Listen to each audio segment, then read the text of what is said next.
अस्सलाम वालेकुम, this is your teacher Hamza but ये एक नेक्स्ट एग्जांपल हम डिस्कस कर रहे हैं, अपने कंसेप्ट को मज़ीद स्ट्रेंथन करने की तरफ जा रहे हैं। ये भी एक आसान एग्जांपल है, इसमें और प्रीवियस एग्जांपल में जो आपने पिछली वीडियो में देखी, सिर्फ यही फ़र्क है कि इसमें ओपनिंग और क्लोजिंग इन्वेंटरी को भी हमने मार्जिनल कॉस्ट देनी है।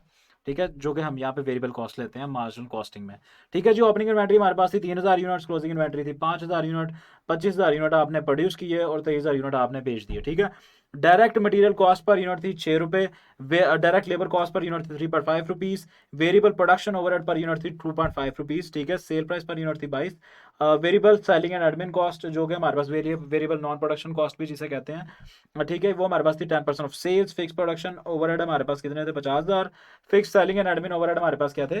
28,000। ये हमारे पास फिक्स कॉस्ट आ गई। ठीक है जी, अब हम इसके सोल्यूशन की तरफ जाते हैं। अगर हम इसकी इनकम स्टेटमेंट मार्जिनल कॉस्टिंग के तहत प्रिपेयर करें तो क्या करेंगे? सबसे पहले आपने सेल्स ली, simply total unit sold into selling price per unit आपने लिया, आपके पास टोटल सेल्स आ गई। ठीक है जी, इसके बाद मैंने आपको पिछली स्लाइड में बताया था कि जो ओपनिंग और क्लोजिंग स्टॉक है, ओपनिंग स्टॉक और क्लोजिंग स्टॉक आपके पास जो मार्जिनल कॉस्टिंग में आप देते हैं उसको आप पूरी वेरिएबल कॉस्ट देते हैं। हमारे पास 6, 3.5 और 2.5 यहाँ पे टोटल वेरिएबल कॉस्ट है, जिसमें डायरेक्ट मटेरियल कॉस्ट ये है, आपके पास direct labour per unit cost ये है, और आपके पास वेरिएबल प्रोडक्शन ओवरहेड कॉस्ट यही है। ठीक है, तो हमारे पास टोटल वेरिएबल कॉस्ट ही हम दे रहे होते हैं किसको?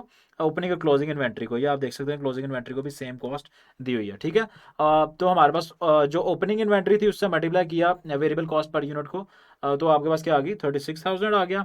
इस तरह क्लोजिंग इन्वेंट्री आपके पास 5,000 थी, उससे वेरिएबल कॉस्ट पर यूनिट से मल्टीप्लाई किया तो 60,000 आ गया। रही बात वेरिएबल प्रोडक्शन कॉस्ट की, वेरिएबल प्रोडक्शन कॉस्ट भी बहुत सिंपल है। ड्यूरिंग द ईयर जितना मटेरियल लगा उसको पर यूनिट से मल्टीप्लाई किया तो हमारे पास ये भी आ गई। 25,000 का मटेरियल आपका यूनिट्स बने थे प्रोडक्शन के, हमने देखा भी क्वेश्चन में। ठीक है, एक यूनिट में मटेरियल कितना लगता है? 6 kg। 25,000 आपके आवर्स लगे थे और 3.5 आपके पास जो था, सॉरी 25,000 प्रोडक्शन थी आपकी और 3.5 आपकी लेबर कॉस्ट है पर यूनिट। इसी तरह 25,000 यूनिट आपके बने, 2.5 variable overhead cost per unit है। तो टोटल कॉस्ट आपके पास कितनी आ गई? यहाँ पे ये इसको माइनस करके हमारे पास आ गई 3,36,000। ठीक है जी, ये आपके पास क्या आ गया जी? वेरिएबल प्रोडक्शन कॉस्ट आ गई 3,36,000।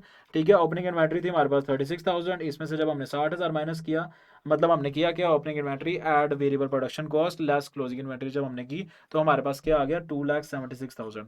और हमें पता है कि सेल्स में से वेरिएबल प्रोडक्शन कॉस्ट माइनस करें तो हमारे पास क्या आता है?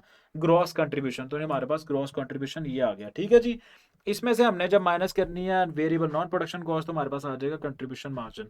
वो हमें उसने क्वेश्चन में बताया हुआ 10% of sales, simply 10% of sales लिया। सेल्स थी 5,006,000, उसका 10% 5,006,000 हमने ले लिया। ठीक है, ये आप देख सकते हैं लिया हुआ है।